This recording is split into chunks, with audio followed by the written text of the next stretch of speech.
Hello, and welcome to Love Light the Other Side. Let's just get right into your reading today. We're going to be using the Tarot Wonderland cards. And here we go.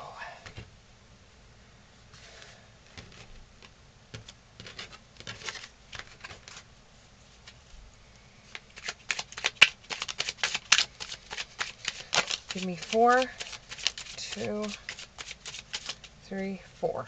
Okay. So you have the Queen of Swords in the upright. You have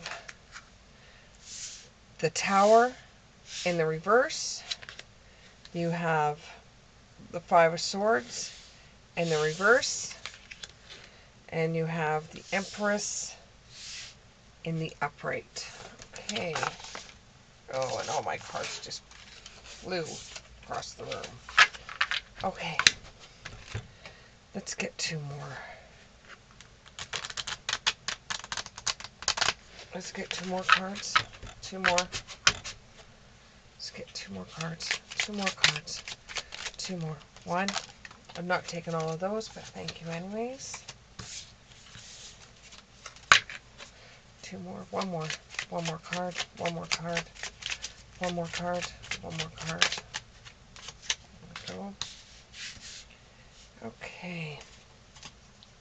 So we also have the Wheel of Fortune in the reverse and the Five of Cups.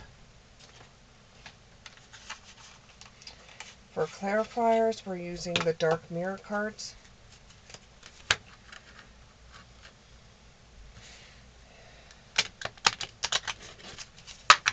Give me 2. Give me 2. Give me 2. Give me 2. 2 clarifiers, please. Give me 2. Give me 2. There's 1. Parasite. Give me another one. 2. There's 2.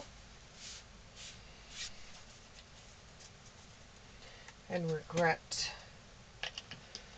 Okay, let's have 2 more clarifiers out of Everyday Witch Oracle cards. We're going to get 2 clarifiers out of there.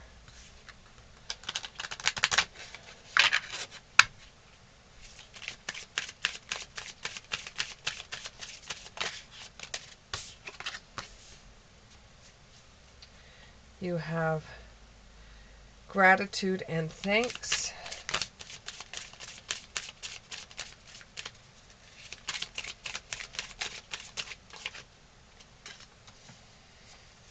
And you have Fire Magic. Okay, so what this looks like right now is it looks like it's work related, but it's still relationship related with an employee. So you are a supervisor at your job. You look after about a staff of 50. It looks like it could be in either a kitchen or warehouse environment. You are the supervisor. You've had problems with an employee of recent. And this employee is just at sometimes dealing with this employee. They're very young, very immature, very ignorant. And at times when you're dealing with this employee, you get into heated fights with them. They're either joking around too much when they're working, and then nobody gets their job done because they're too busy laughing. Or you have problems with this person because he comes in or she comes in very moody and wants to argue with everybody. And you just haven't been able to deal with this person. And you're uncertain whether you want to keep this employee working with you or not, because they don't use their time well when they're on the job. And they're just, it's like you have to fight with them to get them to do anything. And they're very, very lazy. It's like they want money, but they don't want to work for it. And because of everything that's going on in the news, you want to get rid of this person. Some of the other staff is telling you that, they either really need a talking to, or you have to fire them because they're just not holding their weight when everybody else is working hard.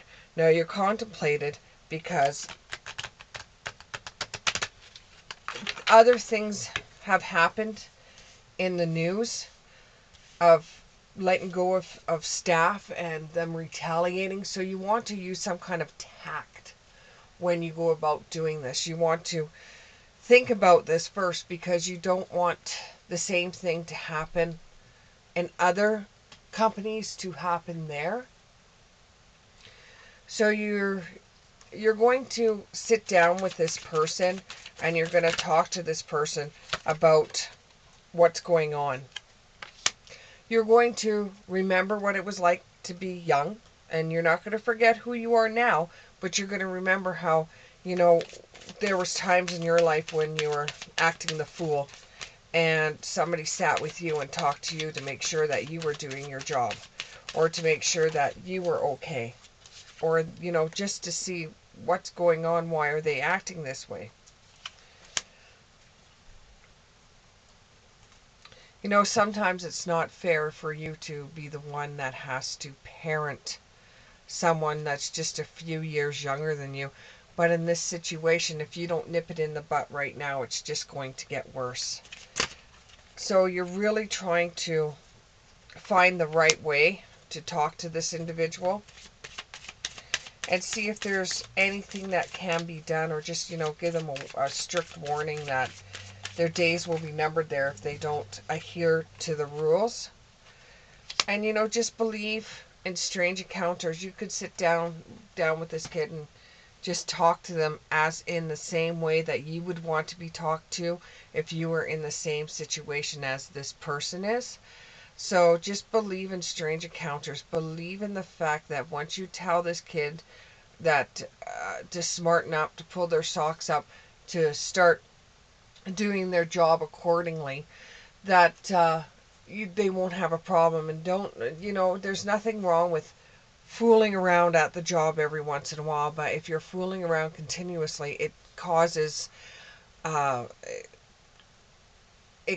problems in the workforce, and it makes things dangerous for others because you're not paying attention to the job that you're doing.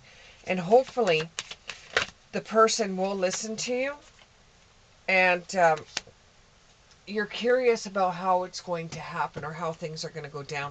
So you're thinking about this over and over and over again, just to make sure you get your words properly. You're trying to think this one through before you actually do it.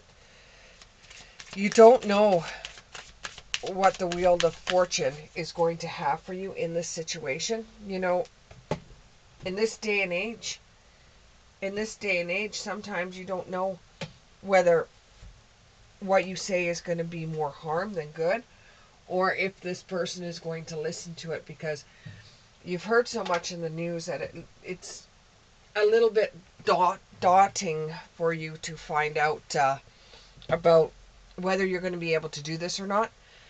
It leaves your hands kind of tied, but you're going to have to find the strength to be able to do it, even though you think it's impossible. Try to get a fresh perspective on it, and actually talk to this person. Don't try to do it if this person doesn't like authority figures, you might want to do it in a staff room, or you might want to do it outside in the public. If you put someone like this kid into an office atmosphere and you're talking to them, it might just get them to think that they're in the wrong or whatever. But if you have a common ground, like if you both smoke and you go outside to where the smoking area is, maybe you could sit down and have a talk to them, and just get to know them, and do it in a way where you are actually telling them you don't like what they're doing, but you're doing it in a friendship way instead of coming at them like a supervisor or a management member. You could talk to them as if you're a friend. And the reach seems so far away, and you don't think that you should baby this person, and you don't think that you should be treating them like an adult. And if they can't understand, pull up your socks, then you think there's something wrong with them. and you think it's kind of far out of your reach to treat this person differently than the other staff, but that's what makes you a good supervisor or a good manager. You have to treat your staff as individuals and then as the group. You have to communicate in a way that makes them feel comfortable, so you can pull the genuine person out of the jokingness, out of the moodiness that you get sometimes. You know, you've got to pull the person out of the person. And there is other staff that are not going to like your approach to this person. They're going to think, well, this person is just a parasite. He comes or she comes to work, doesn't do her job, gets their paycheck, and then she's gone. You know, they think that they're just getting paid for nothing. So, or they always think it's tea time. They always think it's time to relax or take it easy, or, you know, have endless moments. They don't want to do anything that is a responsibility. In fact, they probably just came to work because if they didn't get a job, they were going to get kicked out of their house. They lack direction. So you as a supervisor have to somehow give them direction so that you can get all the staff working harmoniously. And, you know, you don't know if you're going to regret this decision by looking at this person a bit differently than all the rest of the staff, or if you're going to even regret telling this person, you know, they're on thin ice with you, and if they don't smarten up, they'll be looking for another job. You think that you might be regretting it, and you have to go around it in a way that's going to be pleasant for everybody at the job. And it's like you're stuck in the middle. You're damned if you do and damned if you don't. Life is brief and bright, and you know, you, as much as you feel for this staff member of yours, as much as you agree with some of the things that this person's going to tell you, and you want to change things down there, this person could give you some insight that you never thought of before. As long as you sit and you talk to them and say, hey, why is the attitude? Or why do you have to joke around about everything? Maybe they think that life is just too brief and they just want to be able to enjoy it while they're here. Maybe there's something more. But you will learn how to talk to this person in a way that they understand. And when you go about doing it, you can't take back anything you say. So if need be, bite your tongue. You just want this person to work. That's all your goal is to work. And maybe somehow you both can figure out how to make life better for them coming to work and for you and your staff. The person will, if you handle the situation accordingly, the person will be very grateful and give you thanks, because you might be the only person that will get through to this kid. You can't go back to yesterday. You have to be in the present. You have to state the three things that are going on. The person's coming to work too joking around for your liking and is becoming dangerous. Sometimes when they come in, their energy is all over the place. It's very moody and it gets everybody else's back up.